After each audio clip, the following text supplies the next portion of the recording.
Hello, can you hear me? Yes. Yeah. Okay. So thank you very much, Nicholas and colleagues. Uh, I think as David mentioned, like this is the area that we are.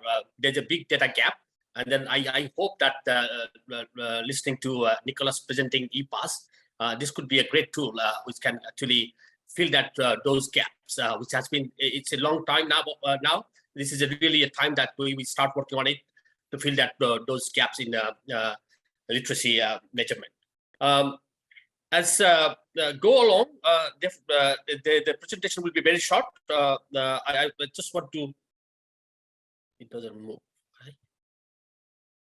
Yeah.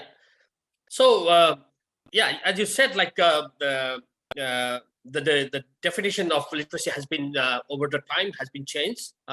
It is evolved over the time, and then also this indicator 4.6.1, which is actually talking about proficiency of proficiency, minimum proficiency of the in functional literacy. Definitely, we need to see like now the literacy is to be understood through the direct assessment rather than self-assessment literacy skills, which just generally provide a dichotomous view of the literacy skills. So this is the way forward, I would say like, and then this ePass could be one of the tools that can help in filling those gaps. So if you look at this chart here, we can clearly see like there's a big gap between when we look at the just literacy rate and then the fixed level of proficiency in the functional literacy level. There's a big gap. We can see it like those countries where literacy rate might be very high, but their functionality of their literacy skill might be pretty low. That kind of things we can see it in the chart. If you look at the left side of the chart, but same time that it is interesting to see here is like when the proficiency level, the functional literacy level is pretty high, the gap is too small. So that means like the literacy rate and then the functional literacy skills, there's no gap. So when the functional literacy skills are quite high, and then it's pretty obvious thing. But when we see the literacy, functional literacy skill is quite low, and then there's a big gap between the literacy rate and then the functional literacy skill. So pretty much like maybe those people who has been considered as a literate, but the functionality of their literacy skill is not there. This is just to show like the availability of the data. As David also mentioned, there's a pretty low reporting on our database right now. If you look at it, like Europe and North American countries region only, we have more than 50% of countries which is reported. We can report on that one. So other countries, if you see like East and Southeast Asia, one in 3 countries has been reported. So not so bad, but still not enough. But other than that, if you look at it, the pretty small number of countries in the region, proportion of the countries can report on the this particular area. So I think ePass could be a solution to improve this situation in all the regions. And then definitely one of the things that we might also look at is like when we do literacy assessment and then some of the quality criteria to be considered. That is definitely now we are looking for the definition invokes continuum rather than dichotomous definitions.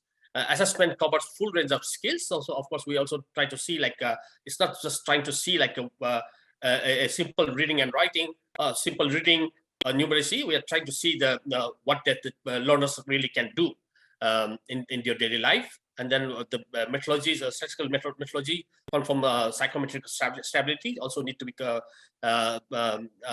maintained. And then of course, statistical method support comparison as well. So of course, we are talking about different countries, and then that kind of statistical method to be used where we can compare the countries' levels of education, level of literacy. So this is a kind of chart which can show you like what are available data sources. Of course, I'm not saying like all this can be used for reporting on 4.6.1. There are some direct assessments that is mostly international now. Examples like PIAC, all steps, LAMP, and also RAMA. Some part of these are some of the examples which actually meet criteria that I was talking about. But there is also some other type of assessment, mostly national. They might not be meeting all the criteria, but some of the criteria has been met, and they still can be used when we look at the structure, how it is developed. Of course, again, not all of them can be used. Some of examples like the Bangladesh data, the National Literacy Survey, Botswana, Lao National Surveys, a bit old data, but these are some of examples that we can see. It doesn't fall into this all the quality criteria, but yes, some it meets. But also there are other way of getting the data, but they might not meeting the criteria that we might be looking at. So yes, for reporting in our site now, mostly PIAC national survey, some of the national surveys, and the STEP data has been used. But sometime, if we can work on other data sources, and then if there's some possibility to improve those data sources, probably in the future, those data can also be used. So of course, that how those data, survey will be improved, that depends on the improvement. For reporting in our